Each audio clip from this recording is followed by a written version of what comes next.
maintenant au focus, comme je vous le disais, et c'est Dorgelès qui arrive sur le plateau pour tout nous expliquer. Bonsoir Tia. Salut Dorgelès. Bonsoir les filles, vous allez bien? Comment allez-vous? Ça va bien, ça va bien. C'est l'avant-dernière de la semaine, donc on va bien terminer. D'accord, très bien.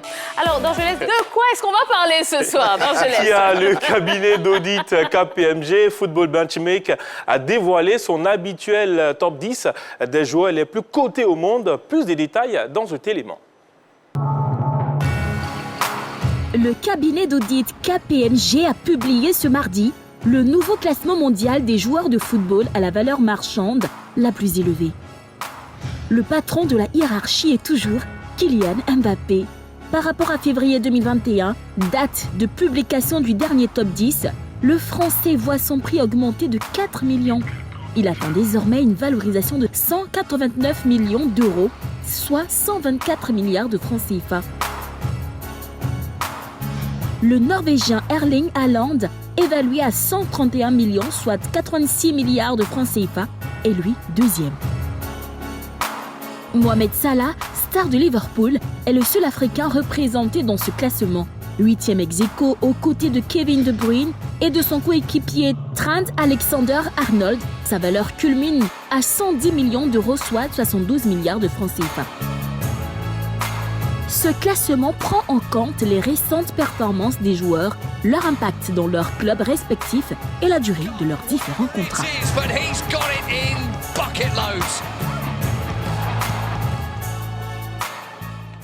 Bon, alors Dorgelès, est-ce que vous pouvez nous donner le classement complet, enfin le top 10? Le top 10. Permettez-moi de me lever, et puis on va utiliser notre écran. 3 fois Magic. 3 fois Magic, le top 10. On va regarder ensemble maintenant un classement dominé par le Français Kylian Mbappé du Paris Saint-Germain. 124 milliards de francs CFA. Deuxième position pour le Norvégien Haaland, 86 milliards de francs CFA. Vous avez Harry Kane de Tottenham, l'anglais, avec 83 milliards de francs CFA. Marcus Rashford de Manchester United, 79 milliards de francs CFA. En cinquième position, vous avez l'attaquant de Manchester City avec 78 milliards de francs CFA. Deuxième partie de tableau, on va regarder ensemble.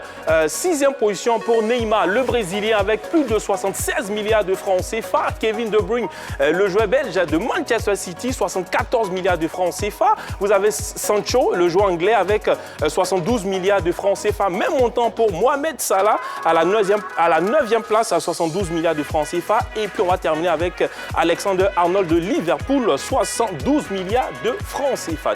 D'accord, très bien. Alors, déjà, qu'est-ce que vous pensez de ce top 10? Bon, c'est un classement qui revient chaque année, qui tient compte des performances des joueurs, de leur influence et puis de la durée donc, des contrats. Quand on regarde le tableau, il y a 2 catégories qui se dégagent plus ou moins. Vous avez ceux que j'appelle les vieux, bon, qui ne sont pas tout à fait vieux quand même. Kane, Sterling, Neymar, De Bruyne, Salah, qui ont un peu plus de 27 ans, 28 ans et 29 ans, donc qui ont un prix et qui ont une position.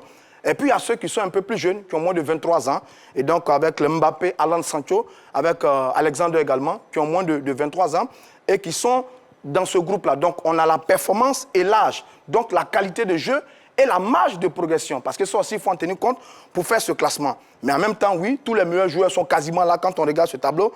Mbappé, Haaland, De Bruyne, Kane, Alexander.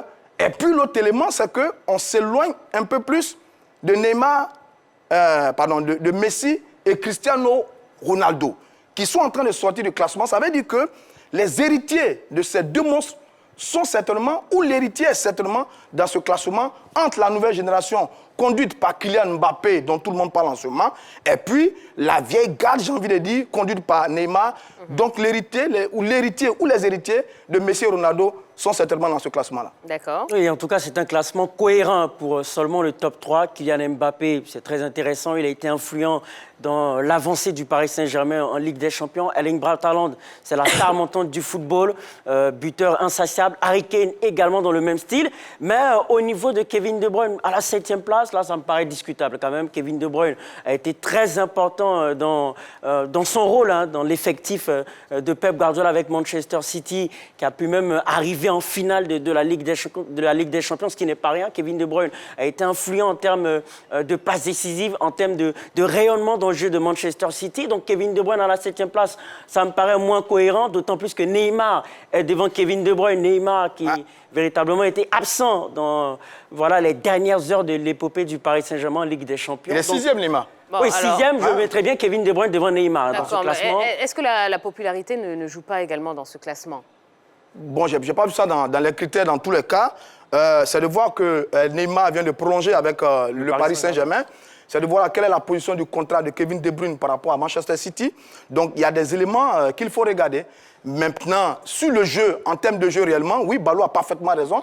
Parce que Kevin De Bruyne, quand même, sur la saison qu'il réalise avec l'équipe de Manchester City, je pense que Neymar et le Paris Saint-Germain sont très très loin de ce que le Belge a réalisé cette saison avec l'équipe de Manchester City. D'accord. Alors, 8e place pour Mohamed Salah. Est-ce que cette place est justifiée pour vous? Jean, je laisse. 8e place pour Mohamed Salah. Moi, je pourrais dire oui et non. Non, parce que cette saison, Mohamed Salah a fait mieux que Rashford, que Sterling, que Neymar, que Kevin De Bruyne et surtout Sancho en termes de buts, parce que c'est le 7e meilleur buteur européen avec 29 buts, malgré tout ce qui se passe au niveau de l'équipe de Liverpool. Et puis oui, parce que cette saison, Mo Salah était l'homme de lui-même, mais il a l'image de l'équipe de Liverpool, vraiment qui est classée en ce moment 6e de la Premier League. Vous avez 16 victoires seulement pour l'équipe de Liverpool. Ça prouve que Liverpool n'est pas dans une forme clinique optimale. Ça joue également sur la performance de Sadio Mané et également de Mo Salah. Donc pour moi, c'est justifié quelque part. D'accord.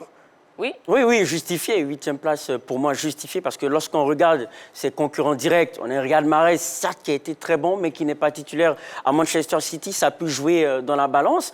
On a Sadio Mané, qui me semble en régression par rapport à ce qu'il a pu nous montrer lors des saisons passées. Donc pour moi, Mohamed Salah à la 8e place, oui, c'est acceptable. On va dire que c'est justifié. Je crois qu'il a fait 20 buts et 4 passes décisives. Bon, ce n'est pas le Mohamed Salah qu'on a connu en 2019 qui a vraiment conduit cette équipe de Liverpool à l'image de son club. La saison n'est pas rose-rose, mais bon, il a réussi par moments à tirer son épingle du jeu. Il a titillé un peu, j'ai envie de dire, Riyad Mahrez, qui sur la fin de saison est exceptionnel. Il a titillé un peu notre Franck Kessié. Bon, on verra bien, mais dans tous les cas, oui, il aurait peut-être été 7e, 6e, on aurait compris, mais je pense que là, à la 8e place ex aequo avec les autres, bon, c'est un classement, on va dire, justifié plus ou moins pour notre Mohamed Salah. D'accord. Alors, est-ce que vous comprenez l'absence de Sadio Mané, de Pierre-Emerick Aubameyang ou de Franck Kessié de ce top 10? Non, c'est-à-dire que Sadio Mané, il dit lui-même que j'ai fait ma pire saison avec Liverpool. Donc oui, sur ça, on peut comprendre son absence. Il n'a pas été très très brillant, Sadio Mané, qui l'année dernière était dans le classement. Il était dans ce même classement. Il était 10e. 10e avec une valeur de 72 milliards de francs CFA, 110 millions d'euros. Donc il était là. Il reconnaît lui-même cette année que sa saison n'est pas très très belle. Maintenant, Pierre-Emerick Aubameyang, bon, lui aussi, à l'image d'Arsenal, il a quelques belles statistiques, mais sur l'influence et peut-être sur le contrat aussi, il est peut-être mal logé par rapport aux autres. Et puis Franck Kessié, bon, vous avez un milieu défensif qui joue au Milan AC, l'Italie qui n'est pas en ce moment le meilleur des championnats, contrairement à tous ceux-là qui jouent du côté de l'Angleterre où le niveau est peut-être légèrement plus élevé. Est-ce que ça joue en sa défaveur? Je ne sais pas trop. En plus, les milieux récupérateurs, quand vous regardez toute la liste là, vous avez un seul défenseur, c'est Alexander, le latéral de Liverpool. Tout le reste sont des milieux offensifs ou des attaquants. Est-ce que, bon, Kessié avec son profil défensif, est-ce qu'il avait vraiment sa place parmi le top 10 sur ce qu'on a vu sur le continent européen cette année? Je ne sais pas trop, mais oui, on peut avoir un peu de douleur quand même de savoir que nos fiertés africaines ne sont pas dans cette liste. En pensant également à Riyad Mahrez, qui fait une fin de saison du type ballon d'or africain, peut-être que lui aussi, il aurait pu avoir sa place dans ce top 10. Non, pour Franck Kessié, je ne suis pas du tout d'accord. Franck Kessié avait sa place. Quand on regarde les 3 joueurs ici présents, Sadio Mané et Aubameyang sont en régression par rapport aux saisons passées. Le seul qui est en progression, c'est bien Franck Kessié. Et d'ailleurs, Marketplace a dit que Franck Kessié est le meilleur joueur ivoirien. Donc, est-ce qu'il ne méritait pas justement Tout à fait. D'autant plus qu'il a battu un record avec le Milan AC. Il a véritablement détrôné détrôner le grand Ricardo Kaka. Pour un milieu défensif qui arrive à détrôner un milieu offensif, ça rend compte quand même de l'exploit de Franck Kessié. Donc, comme je l'ai dit, il est en progression. 4 buts, passer de 4 buts à 12 buts, c'est une progression plutôt quand même intéressante. D'une passe à 6 passes décisives, c'est-à-dire qu'en plus de marquer des buts, il est quand même influent aussi dans l'évolution du jeu à travers des passes importantes. Et on l'a dit en termes d'influence également, Zlatan Ibrahimovic lui a quand même cédé la responsabilité de tirer les pénaltys. C'est-à-dire qu'au niveau même de l'influence, il est en train de monter en puissance. Parce que si Zlatan Ibrahimovic arrive à lui céder les pénaltys, c'est-à-dire qu'il monte en estime dans l'estime des cadres de l'équipe. Donc pour ces raisons-là, Franck Kessié avait sa place dans ce classement. Effectivement, Tia, parce que si vous regardez bien sur le tableau, j'ai essayé de mettre un peu ce qui s'est passé la saison passée et cette saison-là. Et je remarque que c'est Franck Kessié véritablement qui est monté en volume de jeu. Les autres ont régressé. Donc ça veut dire que dans ce classement, je pense que même 10e place, c'est possible. Mais après, je me pose la question de savoir, est-ce qu'en ce moment, l'équipe de l'AC Milan est une équipe qui permet à un joueur de pouvoir monter en cote? C'est aussi ça, parce qu'on parle de Liverpool, on parle de Manchester City, Manchester United. C'est des clubs vraiment où on fait tout pour quand même faire monter les joueurs en puissance. Absolument. Parce qu'on parle de jeunes joueurs au Paris Saint-Germain, ça se fait. Mais aujourd'hui, je pense que le Milan AC est en train de se reconstruire. Donc, l'équipe, je ne pense pas, n'a pas forcément cette valeur à faire monter la valeur marchande forcément des joueurs. Oui, parce que vous prenez le cas Zlatan Ibrahimovic. Milan se reconstruit, mais c'est quand même le Milan. Oui, c'est un des plus grands clubs au monde. Ça veut dire qu'ils sont en perte. Oui, je suis d'accord avec D'Angeles, c'est que Milan est quand même en perte de prestige. C'est vrai que le Milan reste le Milan. Oui, c'est clair, mais pour ces dernières années, c'est plus le grand Milan. Donc, est-ce que Franck Kessié est dans le bon club pour monter en cote? Là, la question mérite d'être posée parce qu'effectivement, le Milan n'est plus ce qu'il était, a perdu de sa superbe. Allons plus loin sur ce classement et la structure qui fait le classement. Les choses vont très vite par rapport aux performances, donc on peut comprendre l'absence de certains garçons. Je regarde par exemple sur l'année dernière et cette année, Bruno Fernandes, João Félix, Kay Alves ne sont pas dans le classement. Maintenant, derrière, il y a le marketing sportif. Regardez très bien, dans le classement, vous avez 5 joueurs anglais. 5 joueurs anglais. Kane, Sterling, Rashford, Sancho et Alexander. Ensuite, sur les autres joueurs qui sont d'autres nationalités, il y a 2 qui évoluent du côté de l'Angleterre. Sadio Mané, Mohamed Salah et Kevin De Bruyne. Donc vous avez 7 joueurs sur 10 qui évoluent en Première Ligue anglaise. Le cabinet qui fait le classement est un cabinet anglo-néerlandais, société de droit anglais qui réside en Hollande. Est-ce que c'est une stratégie pour faire la promotion de la Première Ligue anglaise? Est-ce que c'est une stratégie pour faire la promotion des joueurs anglais? Il y a tout ça qu'il faut considérer. Donc le Milan AC est très très loin en Italie et notre Franck Kessié n'est qu'un pauvre milieu récupérateur. Ce n'est pas le poste qui fait rêver tout le monde. Ce n'est pas le poste qui est privilégié au football.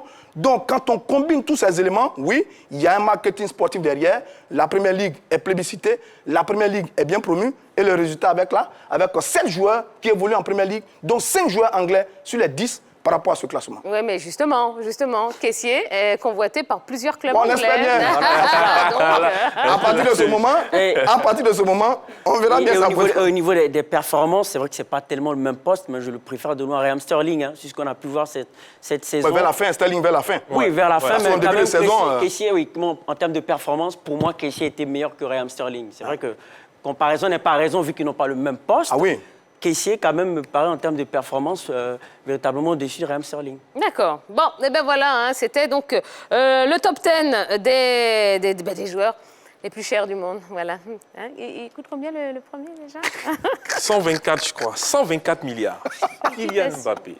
J'ai des palpitations. Bon, voilà. Mais c'est ça le football, hein, c'est ça ma foi. Allez. On va marquer la première pause de la soirée juste après la pub. Eh bien, nous serons en compagnie de notre invité de la soirée, la commissaire générale du Marathon des femmes de Côte d'Ivoire. On va en savoir un petit peu plus. Oui, on va avoir beaucoup de détails concernant ce marathon. Peut-être que ça va vous donner l'envie d'y participer. Pourquoi pas? Eh bien, restez avec nous. Ce sera juste après la pub. À tout de suite.